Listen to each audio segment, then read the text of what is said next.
get the ball rolling a little bit. What's going on, Dwayne? Yeah, not much. Yeah, sorry about that. I've never actually used the space before. I don't even use the app on my phone. Right. I'm like, yeah. So Just to I've use the just been Twitter. listening the whole time. Oh, you were listening? Yeah. No, that's good, definitely. So yeah, I mean, let's get it started. I mean, Dwayne, let's introduce yourself to the audience. Why not? All right, Dwayne Wong Omowale. I'm a Pan-African activist, scholar that published several books on the history of African people, both on the continent and the diaspora. Absolute. And for those who don't know, my name is Maroc, owner of Maroc Oris, host a podcast, Straight Facts. I do have a master's in psychology as well. So yeah, we just want to get this started. So I mean, Dwayne. Let's go, nigga. Okay, yes. Dwayne is well published, and so am I. So we got some credentials here. What's going on And here? I'm Trey. And that's my co-host Trey as well. That's in the building. All right. All right. I mean, let's just start off from the beginning, right? Let's just go to not the beginning. I want to at least address what you talk about the most, which is the arrival of these Spaniards that came to America in 1492, right? Yeah. After the exile of the Moors. You want to speak on some of that history? I mean, I didn't think this was going to be relevant to the debate, but there's really not much to speak on here. I mean, you said it yourself, after the Moors were exiled, the Spanish came to the Americas and really kicked off the whole process of European colonialism. Well, I think it's relevant only because of the very fact that it's relevant for me. So in 1492, the same year they exiled the Moors from Spain, they used the intellectual property and the of the Moors, and they used their boats and everything else to travel over to the Americas, including a well-documented one named Pedro Nino, over to the Americas to help him navigate over to America. So this expedition was important because of the very fact that in Columbus's own journal and reporting of the Americas, he was able to get translation that said that the natives said that they had gotten spears from the south and the southeast. Can I cut you off right there? Yep, you sure can. Okay, that actually wasn't in Columbus's journal. That was in Bartolomeo de las Casas. And that's one of the reasons why I've been so critical of Van Sertima, because a lot of people who listen to his lectures and read his books don't realize that he actually got that wrong. If you check Columbus's journals, you won't find that in there. That wasn't in Columbus's journal. So the very fact that it is repeated and codified throughout scholarship makes all the difference here, doesn't it? I mean, what's repeated and codified by scholarship? That very sentiment that it was translated, that they had gotten those spears from Africans from the south and the southeast, is all throughout. Have you read Bartolomeo de las Casas's journal? Because he didn't say anything but Africa writing about the spears. So you have to go to the primary scholar. What's that? So the primary source would be the fact that scholars are repeating. Scholars are not a primary source. The primary source is Bartolomeo de las Casas. And if you read his journal, I didn't say that. What I said was that the very fact that scholars are repeating it makes the entire point. Which scholar? Van Sertima? So we're talking about Harvard has repeated. Harvard is not a scholar. Which scholar? Harvard is not a scholar. I said Harvard with Leo Winger. Okay. Have repeated it as well. These can be found all throughout JSTOR as well. I can post some. But none of those are primary sources. I'm giving you the primary source, so you have to go to the primary source. If you go to the primary source, you'll find Bartolomeo de las Casas said nothing about African spears. That's something that was added. So a bunch of scholars just going around lying for what purpose? To repeat it over and over. Scholars do it all the time. That's why I'm asking you which scholar. You know, for a fact, scholars have different agendas, and scholars do twist information, which is why primary sources are so important. And in this situation, the primary source is what I'm giving you. Bartolomeo de las Casas. You could check the journals. It doesn't say anything but African spears. Okay, well, that's fine. I'm going to go ahead and look into him so we can do that as a primary source. The very fact that it's being vetted over and over again, though, I don't see how that's really making your point here. Vetted by whom, though? See, the thing is, you keep going back to these scholars. I'm trying to get to a conversation about primary sources. And to me, that's usually the issue, these type of conversations, that you're debating from the standpoint of using secondary sources and scholars. My work is based on primary sources. Primary sources being the actual Europeans who wrote these things in the journals. And I mean, as I said, the fact that you're relying on these secondary sources is why you even got the information wrong. Because if you go and actually read Columbus' journal, Columbus doesn't say anything about the spears. Well, it's been already repeated through Oxford as well. Doesn't make it, but see, that's a fallacy, though. It doesn't matter if Oxford could repeat it and it's still wrong. That's why you have to go to the primary source.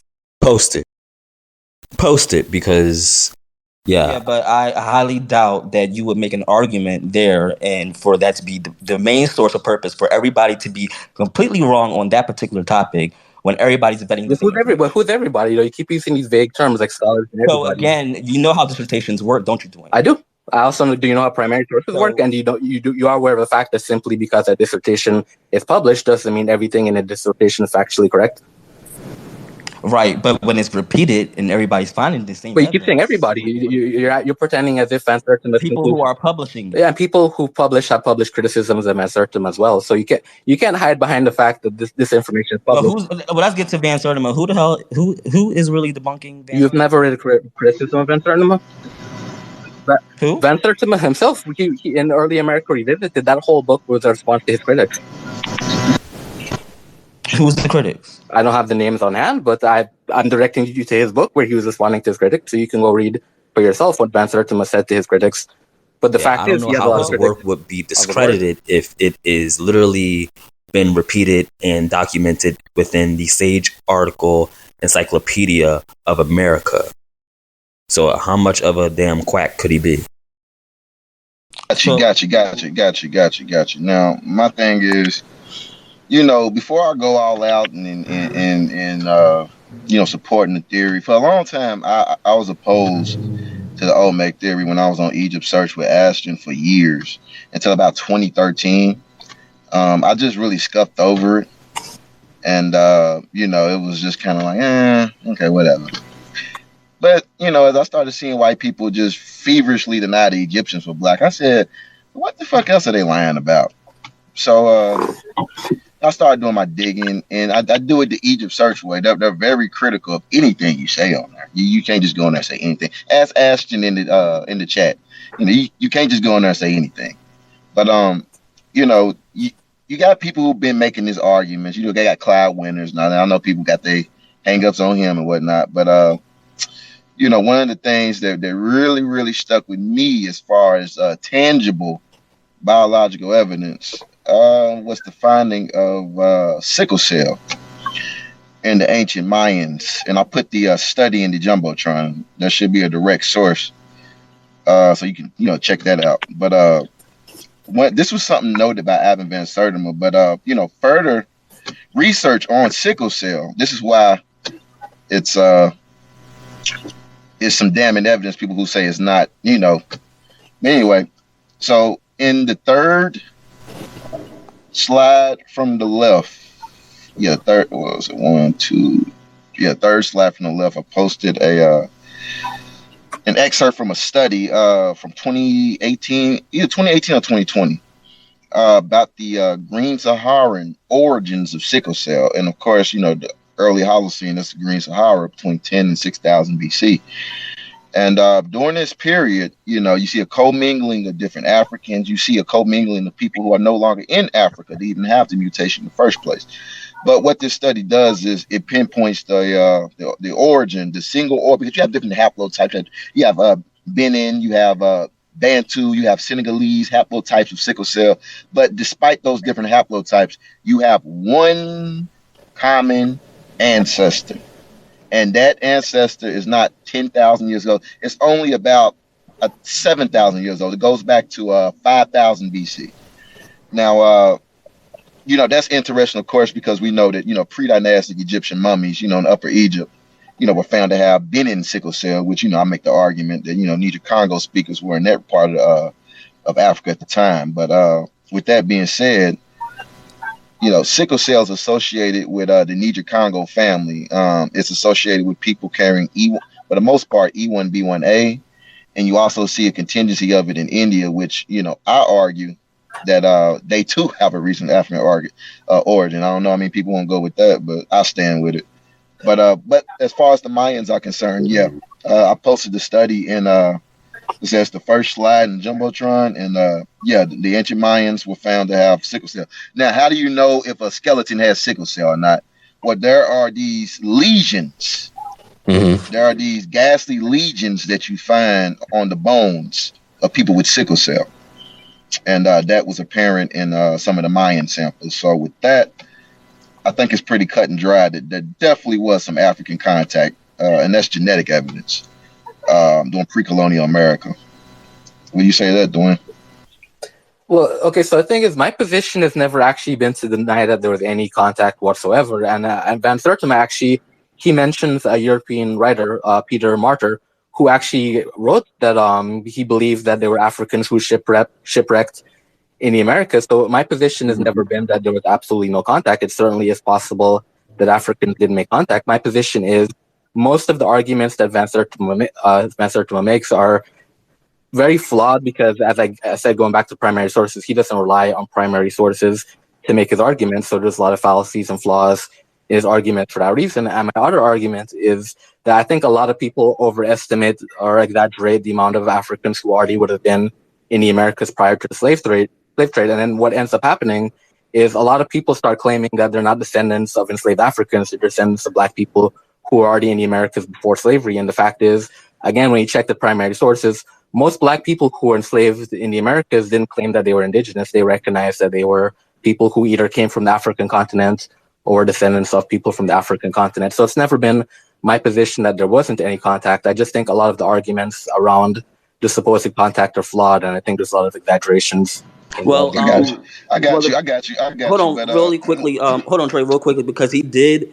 I already knew reading his blogs that where he stood on his position. I already knew he said that where he felt about the contact before the transatlantic slave trade was about us already being here as well. But to the very point of it is that who is really debunking and making real points of debunk for or against Van Sertima?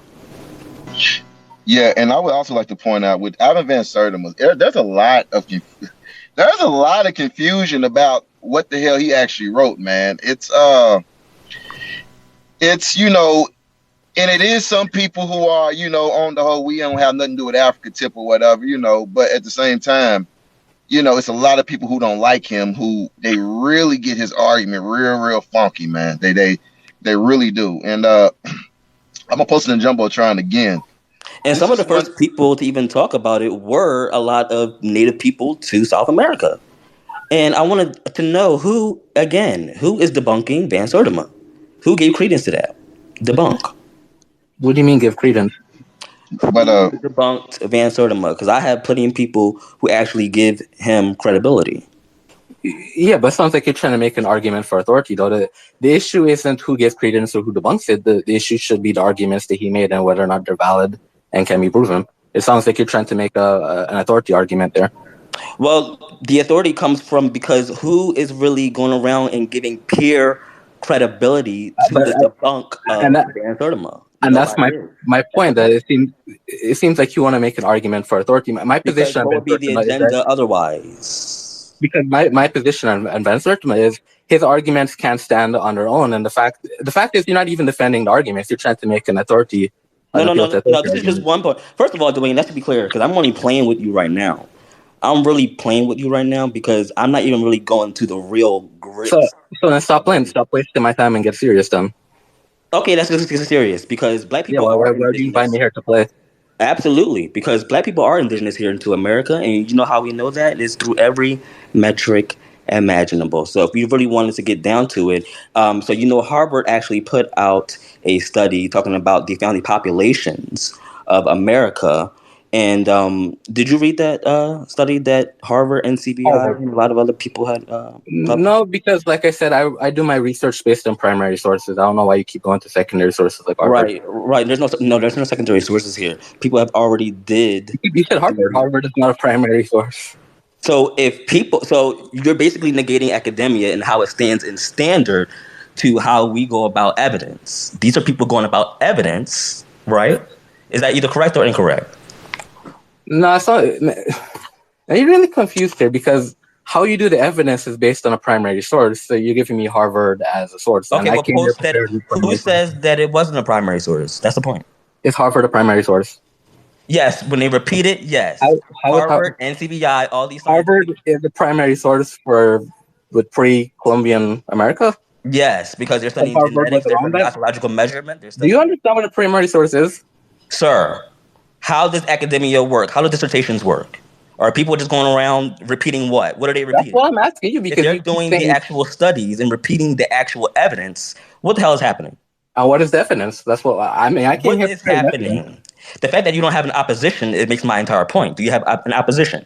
What's the primary opposition then? Primary opposition to what? You're the one that came here wanting to debate me. So if anything, you were the opposition to what I wrote. So I'm trying to figure out what exactly is your issue with my articles. I'm getting down to were Black people indigenous to America? Yeah, my argument is no. And post the opposition. What's that about opposition? What source are you speaking for that would even codify anything you would say that says you're not? Black people themselves who wrote about their experiences in slavery. Oh my God. Are you serious?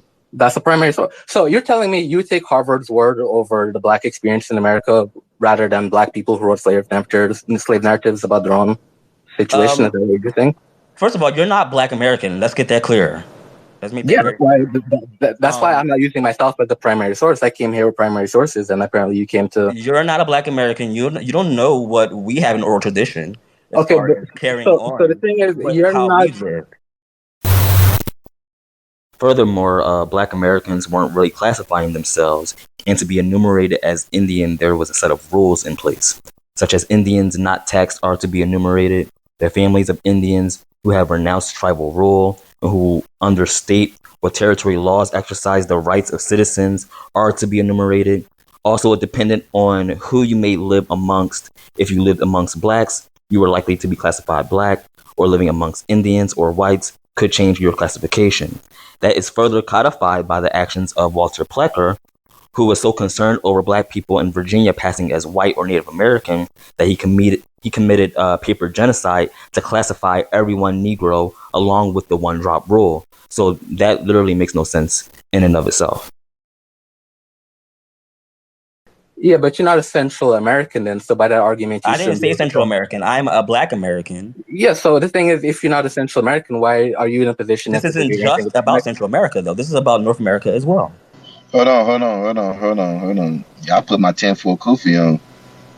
The Mayans disappeared. Just like a Hokia disappeared. They went up north to the southeast. That's the big secret. So, I mean, and Trey, you are making a point here, but the very fact that he doesn't really he came here, and, I did want to at least have an argument that led to this, but he just wanted to just shoot the shit and go straight for the jugular. I'll do that anyway. I don't really debate. So if you really have the sources to really combat the fact that there is indigenous claim to Black people in America, if you don't really have that argument here, you're really the one wasting time here. As a matter of fact, Yale just put out a Yale. Yes, they did actually. I would also my bad. Go ahead, my right. Yale put out a publishing. I didn't even get to really go through it, but as far as it's called Unraveling Black Indigeneity in America, and that's just one as of recently. But go ahead, Trey. I'm gonna post them in Tron. Yeah, I mean that's just a whole heap of shit that just really links. Particularly, I'm more on the Nile Valley diffusion argument.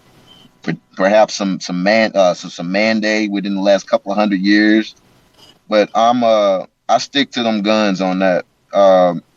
When you see things in America like the crock and the flail, crock and the flail, that's a central theme of nothing but Egyptian religion. That's not like there's only Egyptian religion as far as that's concerned. There's nothing similar. There's only people who carry the culture from being there. But when you see an Osirian crock and a flail on the structure in America, that's kind of game over. When you see a ankh, a big stone ankh, I should say, like the Egyptian cross. When you see that in the middle of Mexico, you gotta say game over. It is game over. And what Trey's talking about is in reference to what I just posted up in the Tron right now. If you go into South America, there is Stella E and Stella D called the Quergua statues.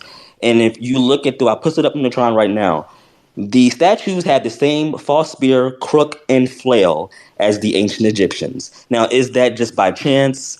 Or are they just imagining these things, Dwayne? It might very well be by chance because, see, again, this goes back to the problem of you don't have primary sources. So if I were to ask you which Egyptian dynasty was the one that sailed to the Americas, you can... Inconsequential. You can. That's my point. You can tell me because you don't have the primary sources. How is it inconsequential? If you ask a European which European nation was able to travel to the Americas, they'll tell you Spain.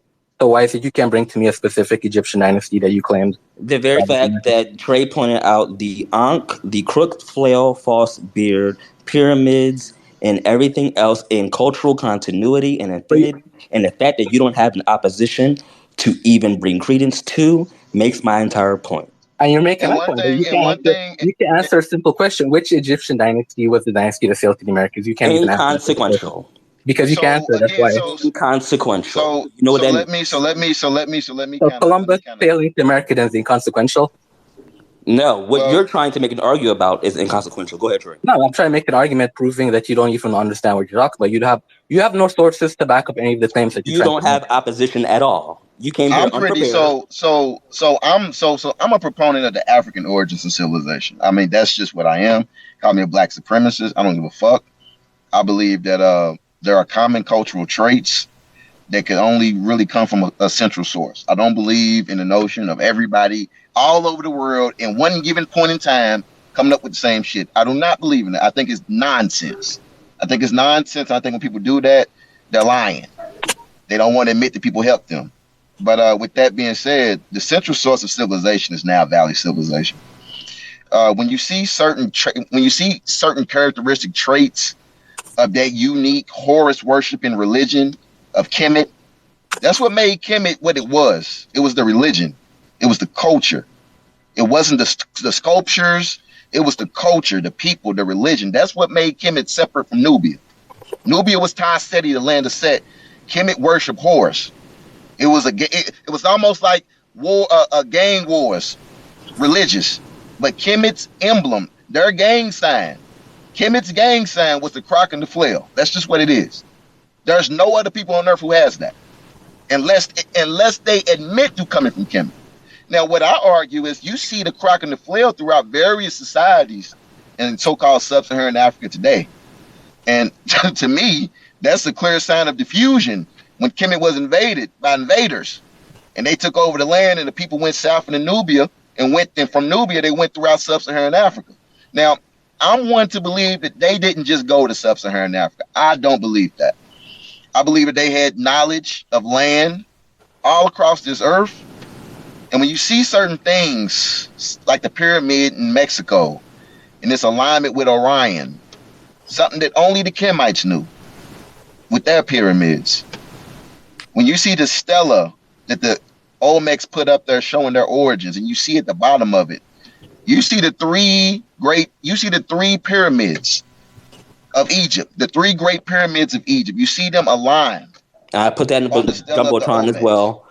That's in the Jumbotron.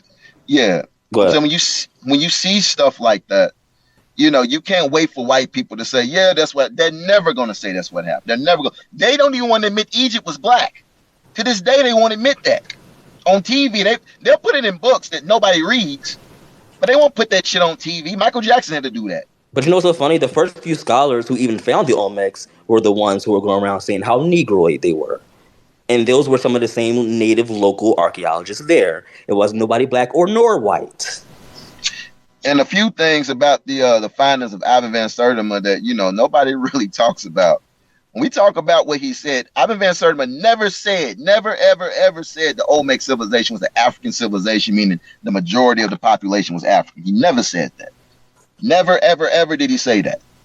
What he said was the 6 to 13% of Negroid skulls that were distinct from all the other skulls in the grave sites, they constituted a royal class, and they brought over knowledge from Nile Valley civilization, and that's what kicked off the Olmec civilization. Also, what you find with these skeletons, it's not just skeletons. Some people, you know, they ignore the fact that all of these skeletons are males, for one. Mm-hmm. All of the Negroid skeletons are males. Their women are of the native abstract, and their children are mixed breed abstract. Now, some people might say, well, you're confusing that with the pygmies, because no, the fuck I'm not. The pygmies were mixed in with those mongoloids. That's why them damn Mexicans are so damn short today. When the mongoloid wave came in and absorbed the pygmies, they got into this little genetic mutation where they got short. They were short people. They were very, very short. Google the details of their height. That's why Mexicans and Guatemalans are midgets, because they come from that ancient Twa lineage that was there 10,000+ years ago. That Australoid pygmy strain got mixed in with the Mongoloid population, and that's how you get the modern Mexican, along with some Spaniard blood. So we're not talking about them when we say the Negroid skeletons. We're talking about that 6 to 13% of the grave sites that Ivan Van Sertima noted that had distinctly Negroid skulls from that localized mixture of pygmies and Mongoloid populations. Dumbasses like to pretend they don't understand that. It's 2 + 2. But, you know, that's what the contingency is. And some people have said, well, they genetically tested. No, the fuck they didn't. That study was recanted, for one. And two, the contention would be those skeletons. Everybody knows that Olmec civilization was generally of a modern, well, not modern because they were darker, but of a somewhat Mongoloid, somewhat Negroid mixture. And I mean Australoid Negroid when I say that. Australoid, like pygmy type shit. But, you know, nobody really argues that, you know, the general population was African, you know, and that's something that some people really try to trip them up on. But the thing is, if y'all really want to test that theory, go to the skeletons that I can't say that guy's name. He's like a Polish physical anthropologist from back in the day who Ivan Van Sertima cited. It begins with a W. I don't even try to say that nigga's name. But, you know, it was his data. That was the raw data right there. And in that, he identified, you know, they have their little goofy classifications of races, but he definitely identified a Negroid strain, and particularly that of the West African abstract. So that's my contingency. If y'all talking about DNA testing, that's what you need to test. Don't do a random sample. No. He said that those were Africans who came over there from a civilization and brought light to those people. And to be very short here, I'm just going to go off of what Trey said about the sickle cell. Through various study, I posted up in Jumbotron, we know that sickle cell is associated with renal dysfunction and kidney disease, like Trey pointed out, both of which have been found in ancient Maya to have been medically treated or found as a disorder, which shows a pattern to my conclusion with the higher probability affecting Black people. Why I say this? Because of the fact that NCBI doubled down. It is currently unknown whether similar associations are observed in Hispanics, rare with Africans than Black Americans, and Native Americans aren't even mentioned amongst the most common. So if we're talking about where the signs are leading to, it would be Black Americans. Dwayne, you probably didn't read that Harvard study, like you said, but I will also say that Harvard study, I will read in verbatim about what they said as well. Here we analyze the genome-wide data show that the some Amazonian Native Americans descend partly from Native American family populations that carry ancestry more closely to the indigenous Australians, New Guineans, and the Admin Islanders than the present-day Eurasians or Native Americans. This signature is not present to the same extent or at all to the present day Northern and Central Americans, or the 12,000 Clovis genome that people tend to suggest. So basically, it's telling you right there that even in the first few founding populations, Native Americans weren't even present themselves. Okay, I'm not really clear how it makes Black Americans indigenous, though. And again, that goes back to my point, though, that you're bringing me this Harvard study, and the sources I prepared were actual Black Americans who were enslaved in the Americas who never claimed to be indigenous. Now, can you name a slave narrative written by someone who claimed to be a Black indigenous?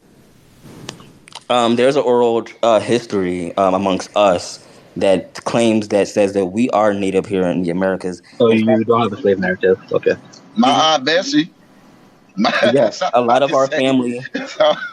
Yeah, a lot of our family tends to carry on that oral tradition, and I don't take our oral. So you have a slave narrative, then? Okay, got it. Excuse me. So what I'm hearing is you can't name a slave narrative. That's all I asked for, and I got my it's inconsequential. But go ahead, Trey. Got you. So let me just kind of reiterate with it. Like when it comes to native to African Americans, damn near all of us got an oral tradition of coming from some land of Native American ancestry.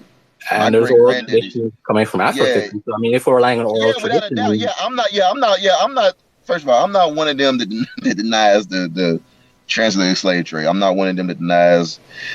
That's stupid to me. I'm not one of them. So but is that not the argument being made here? I know it's something to make it.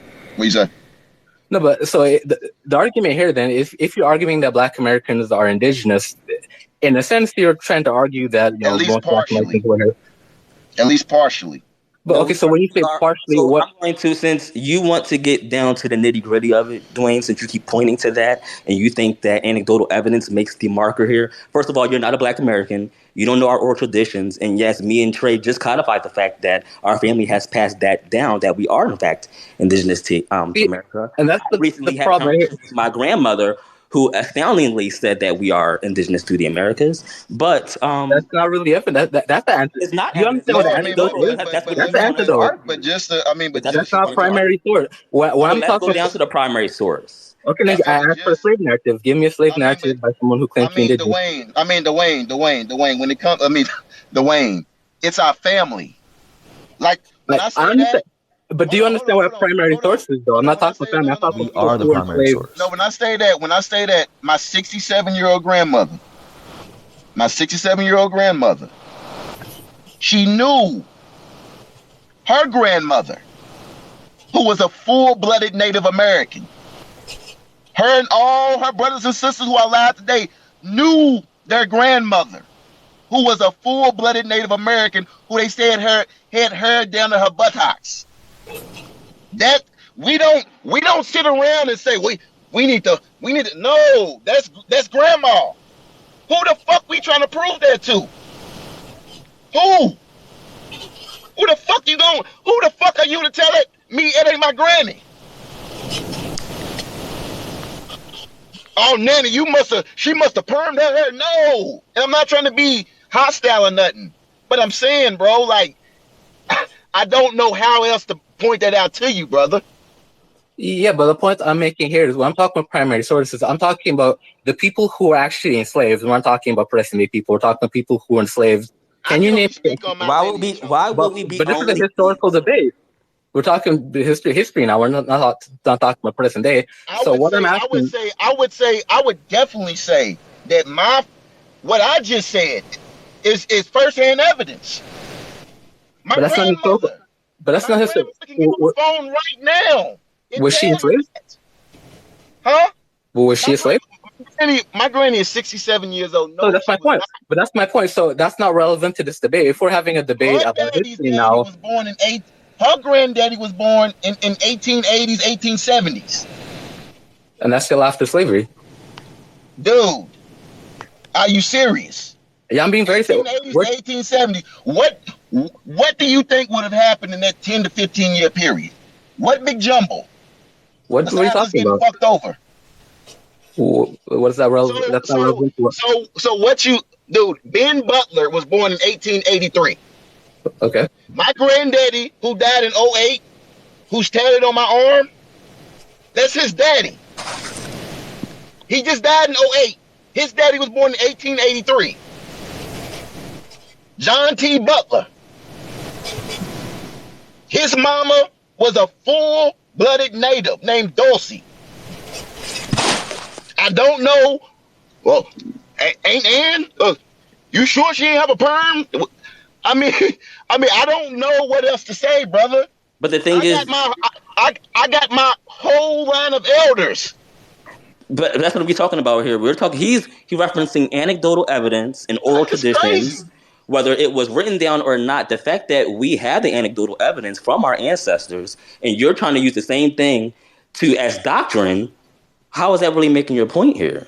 Well, see, you are making my point, because the thing is, you can't pinpoint to me evidence from people who were enslaved during that period who are arguing that they were already in America before slavery. Most slave narratives that you'll find are from people who either were from Africa or had grandparents from Africa. What I'm asking is, where the point that's literally inconsequential to all the vast majority of evidence that we have here anyway. On top of the fact that we know that there was a concerted effort to even remove a lot of Black people in their documents as far as in erasure, as far as being indigenous here into the Americas. That was with William Plecker, as just for one reference there.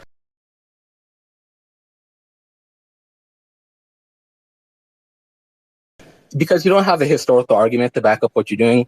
Oh, I do have a historical argument, but you wanted to bypass it. Genetic studies, but these genetic sources, you don't have the argument. I specifically asked you for a slave narrative. You haven't presented one yet. That's inconsequential. But that's exactly the problem. That's inconsequential. Evidence you don't have is inconsequential to you, so you start bringing this DNA studies, and these DNA studies are how does that... So that's just one... First of all, DNA studies are just one metric. I never rest my head on one metric. But that's all you're doing, because you're not bringing any primary sources. You're not bringing slave narratives. You don't have a single... This is the thing about you, Dwayne. You talk about primary sources all day. You don't have a single source of anything. You haven't posted anything. So what are you really using your argument for? What is your source?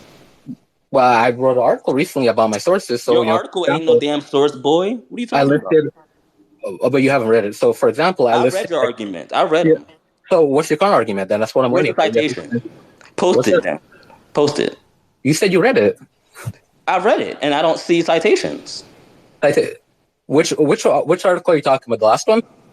I read your stuff on Medium. Yeah, so you know what citations are you asking for? You read the argument. What's your counter argument? You're speaking from source, right? What source were you speaking from? No, I'm asking you what's your counter argument.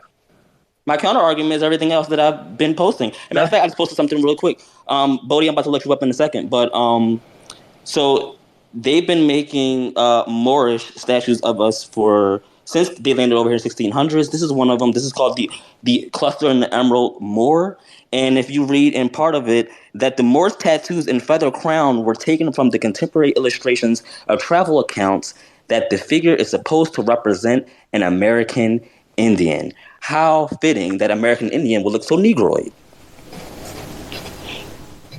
Yeah, so the issue I'm noticing here is you don't really seem to have a counter argument to anything that I've... You don't have an argument at all, Dwayne. That's the point here. No, but see, the thing is, you're the one who invited me to this debate because you want to debate what I wrote. I'm hosting Scholar. Okay, but that's not relevant to what I wrote. I'm here because you want to debate what I wrote, and so far I'm not really hearing you raise any argument. You're asking me for citations. Again, you keep relying on these sources. What is your specific issue with my arguments? That's what I'm waiting for.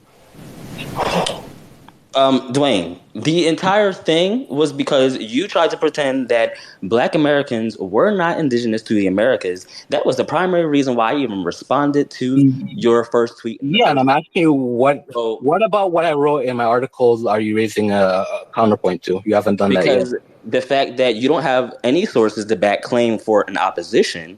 That's not a counter argument. Telling me I don't have... Let me say, I would like to argue that regardless of what the evidence I provided, hell, I would like to say that a lot of those dark-skinned images we see at the Yamasee, hell, I'm poised to say because there is genetic evidence of us being over here, hell, that was probably our ancestors to a degree. Yeah, I'll say that. You know what the Yamasee look like, don't you? Yes, he does, I'm sure. Could I make a recommendation? Because I wasn't sure... Did you guys get everything you wanted to say? Did Maroc and Dwayne, did you guys get all the arguments that you laid out, like, uninterrupted? Or has that not happened yet?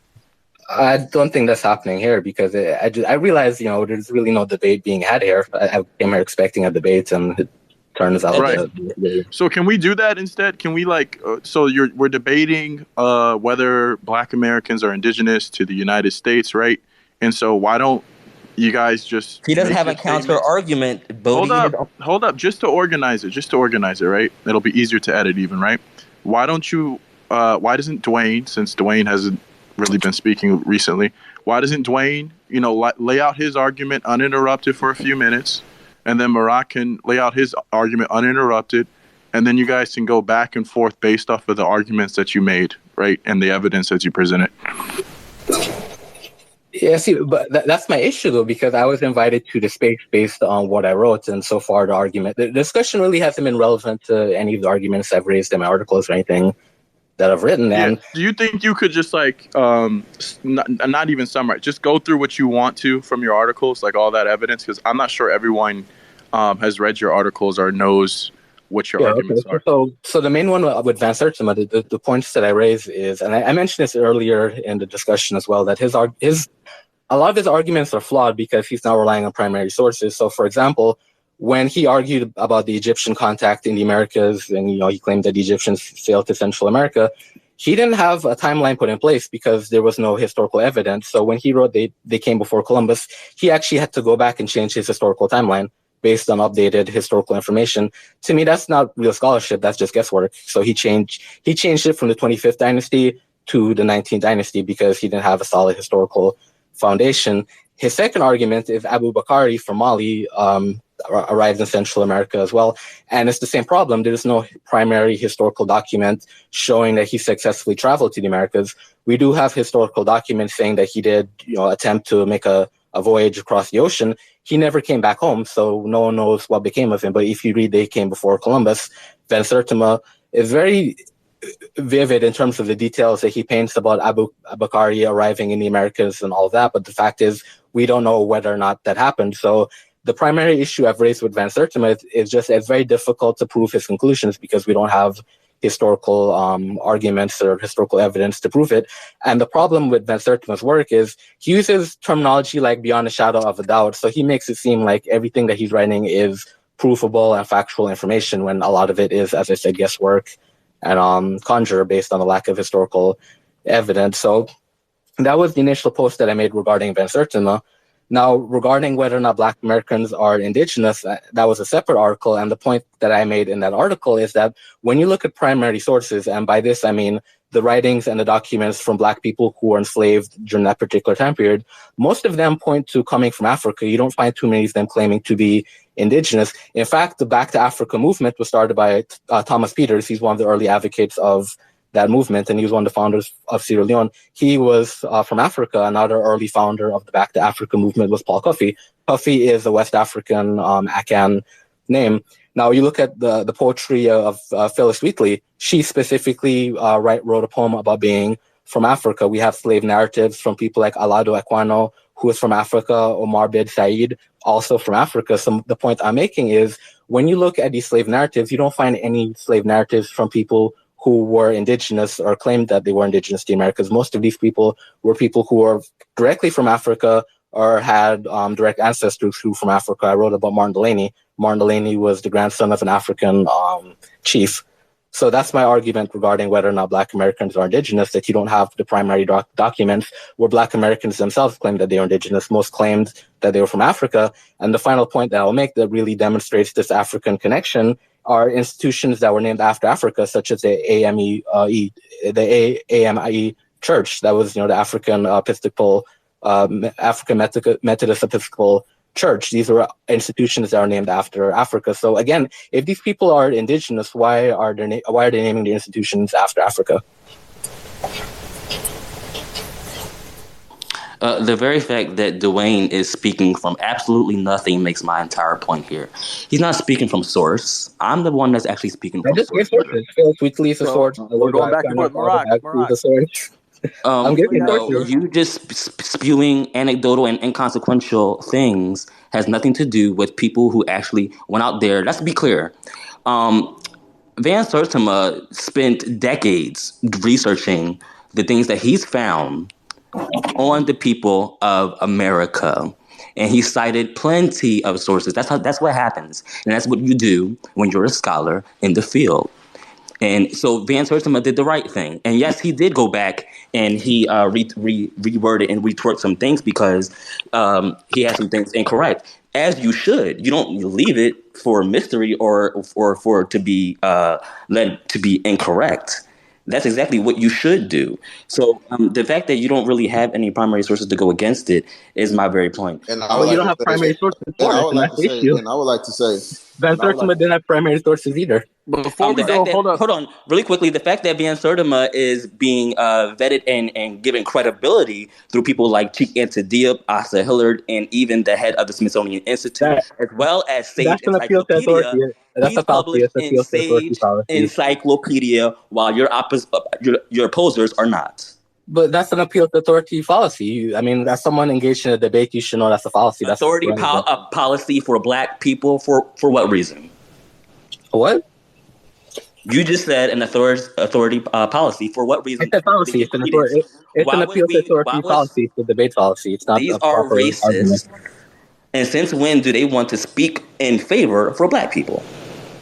That's not a counter argument. You have no real counter argument, man. You're wasting my time. No. That's the projection that we are identifying here. You don't have a counter argument because you're not speaking from source. I don't need to. You're the one who invited. You're the one who invited me for a debate. The whole issue is you have the fact that we're debating here and you don't have source material. I don't even know why you wasted your time. Maroc, can you give your positive argument? Dwayne gave his positive argument, right? He said, I don't believe it because of this, that, and this and that, right? Can you do that? Why do you believe that? Whatever you believe. Could you just go through that?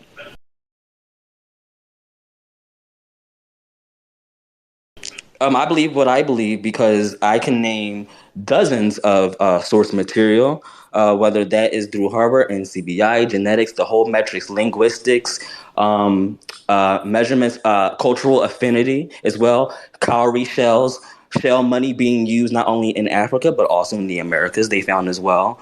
A lot of base points in which has been identified. Trey has talked about the sickle cell association here, how the stockades and mounds over in the Americas were vastly similar to the ones over in Africa that I can post as well. The very fact that Leo Wiener was if for nothing else, he was a highly credited linguist who wrote 3 volumes of evidence to this and found vast amounts of place names that were Bantu and Arabic over here in pre-Columbian America. The very fact that they also had more cultural affinity to when we're talking about their burying practices. They had a thing called the mummy packs. And I'm going to read from what Leo Wiener wrote about these mummy packs.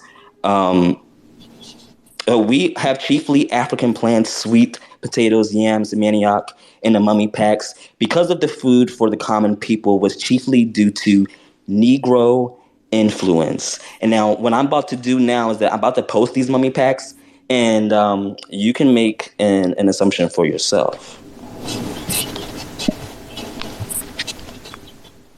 Okay. Dwayne, do you want to respond to that? Not really. I'm still waiting for a counter argument to any of the points that I raised before.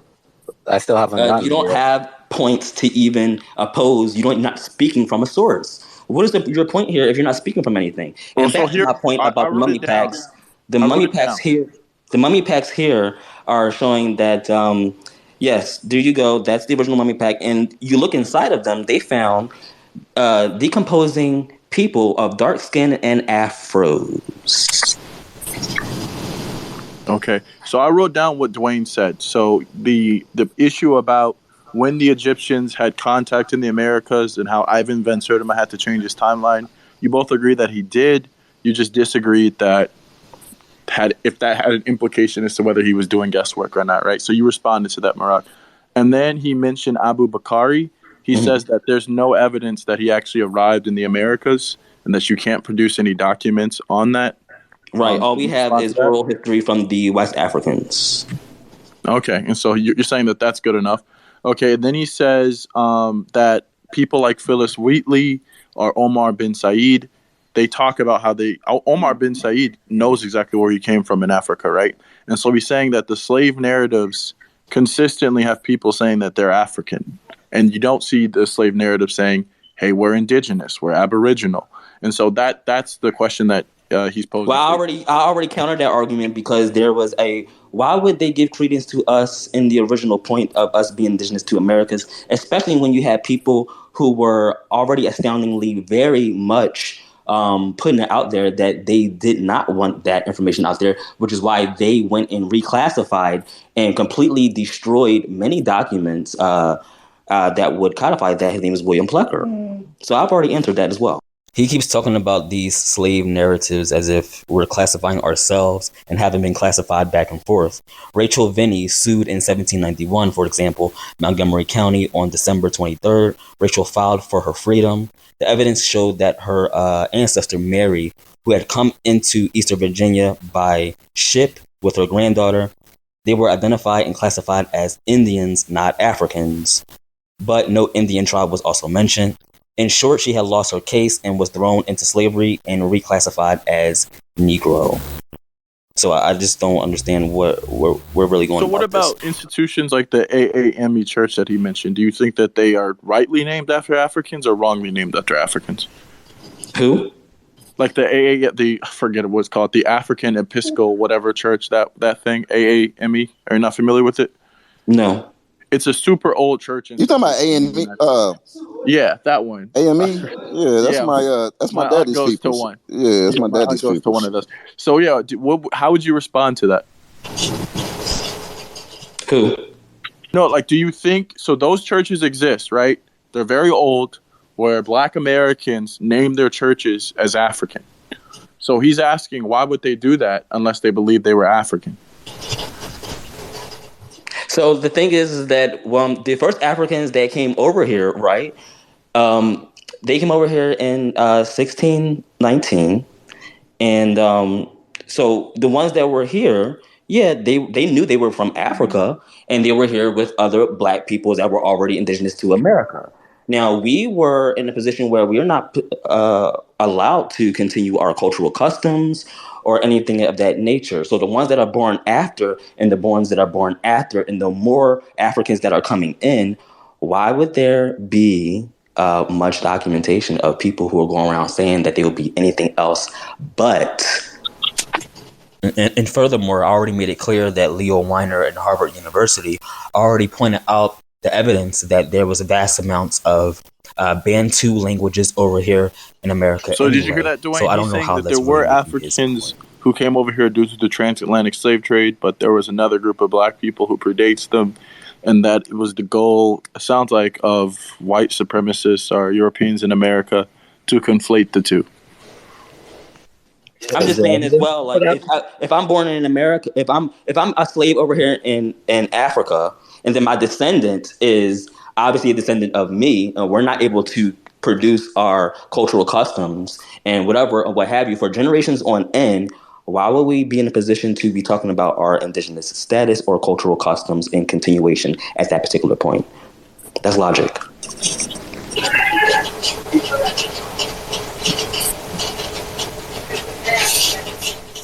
Go ahead, Dwayne. I don't have anything else to say to that. I mean, I already raised the point that if the argument is Black people are indigenous to America, then there should be a lot of documents with Black people claiming to be indigenous, because what I'm hearing is that the argument is the majority of Black people in America were already in America before slavery, yet no one has been able to present a single slave narrative of someone who was indigenous. No one was able to present an actual institution connecting Black people to being indigenous to America. All I'm hearing is that it's a conspiracy by white people to cover up the fact that Black people were indigenous. I'm just saying, I didn't say it was a conspiracy. I'm just saying, why would they? Number one, and the very fact that you rest all of your entire argument on that particular thing, I think you is pretty clear and cut here that you don't really have an argument here. But that is the argument. The argument is that Black people who were enslaved themselves identify. I've already told you we've had a long-standing oral tradition, and you can't even codify that. It's not even long-standing. But here's the thing: the oral tradition that I'm hearing went back to grandparents. That's not even very long standing. I'm talking about the period before that. I'm talking about going back to the 1800s, 1700s. That's the period I'm talking about. I'm not talking going back. First of all, let's bring into logic that we were completely illiterate. All right, we were not documenting.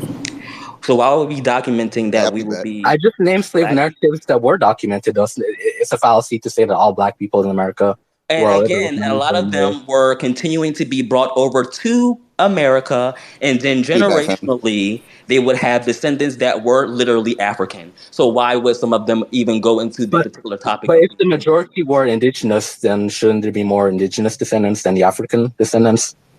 That's after contamination and after being forced bred with these people that were coming in from Africa as well. On top of the fact that there was already African presence here in the Americas anyway. So it wasn't just the transatlantic slave trade. Again, we're talking about the great possibilities of Egyptians already being over here, and the Moors were over here, and that's exactly why he was able to translate for Columbus, or whoever you want to place name as far as that commodity that they had over here.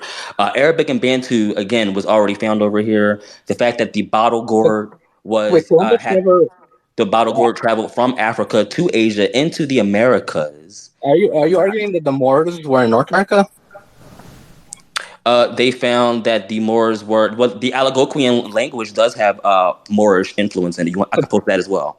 Columbus never. It sounds like you're conflating things now. Columbus never sailed to North America. I never said anything about Columbus sailing to North America. But you said Columbus used Moors to translate. What was he translating?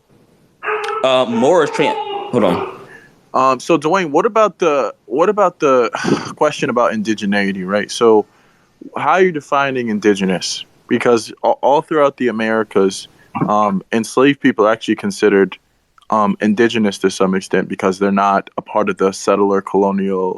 My bad. I had baggage. Go ahead. Dwayne? Yeah. You get what I'm saying? So So what I'm saying, indigenous in this context would be black people who are already in the Americas before the slave trade. And what I'm arguing is that if there were, and I did say at the beginning, I'm not denying that there could have been black people who were here already, but what I'm saying is if there was such a large number of black people who were already indigenous, that should be more apparent in the historical records.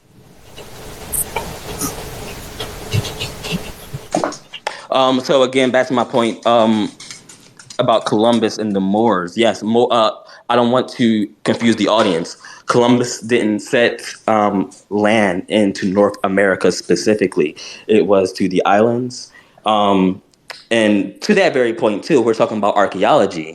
They found that they found black people that dated back to the 1200s AD that were already here as well, and that was through the Smithsonian Institute and Oxford University. But as far as the Moors themselves, yes, the Moors were already here in the Americas, and they were translating for Columbus and whoever else was documenting as well. Do you have a source for that? Because Columbus never said anything about that in his journal. Never said anything about what? Using Moors for translations. That's not. No, he didn't say that. But who else was translating?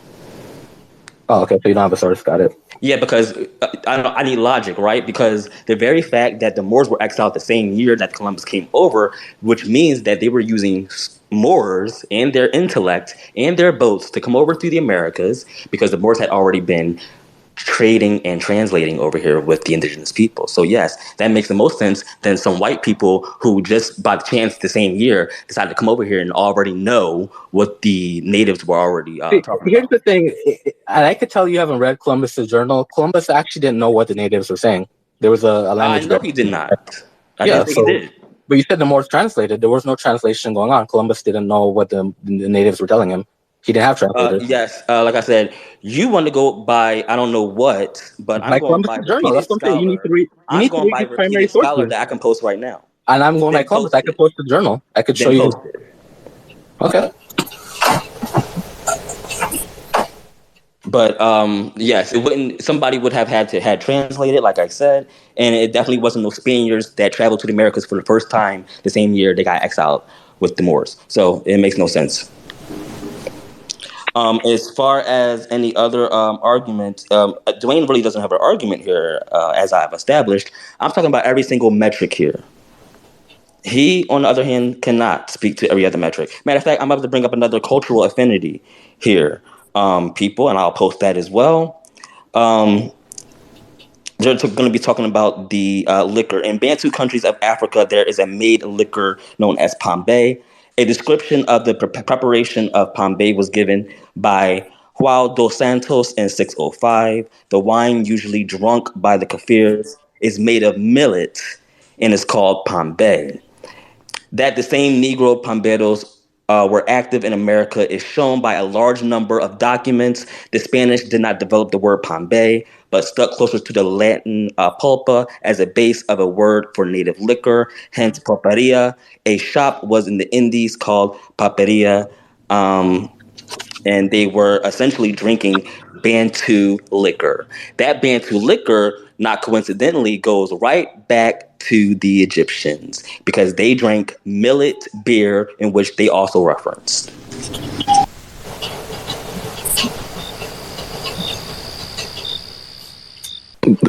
Dwayne, you have a response? No, I think I'm good here. Okay, yeah. Do you guys want to give out closing statements? You know, just summarize what's been said and what's happened so far. I'm going to probably close with more source and evidence in which Dwayne does not have. Speaking on cotton, so far we have only established the absence of all criteria chronology of Peruvian cotton, and now we shall, by the linguistic criteria, show that if cotton was present before Columbus, it must have been introduced in Peru directly or indirectly by Mandingo Negroes. In 1532, the Indians were compelled to a plant in those in which they had to render as a tribute, and over this, the Calpwix, in which basically means the head of the state of the particular people, it was found that the Calpwix were chiefly Negroes who immediately after the conquest treated the Indians with great severity. And it comes down to the fact that opposing this leaves the audience to believe that there was either a needed reliance on the white man to bring us over to America from Africa on that current, and we couldn't possibly do it on our own, speaks to the inferiority of these Pan-Africans. It's either that or we populated the entire planet before morphological change, which is true, or we stopped in the middle of the Sahara Desert and never migrated past that point because of a magical de-Negro barrier, which is laughable. I have sources on sources. Oh, and I think, did Dwayne leave? This is the thing. Powerful closing statement. Powerful I have closing sources statement, on Dwayne. sources, and I just don't think he has it. That's my closing statement. Closing statement is that Maroc has sources and Dwayne does not. Find full episodes of the podcast featuring straight facts on Spotify, Apple Podcasts, and YouTube. Also, check out our Instagram for more Maroc Orris content, including the shop and our subscription service for exclusives. Peace, mer.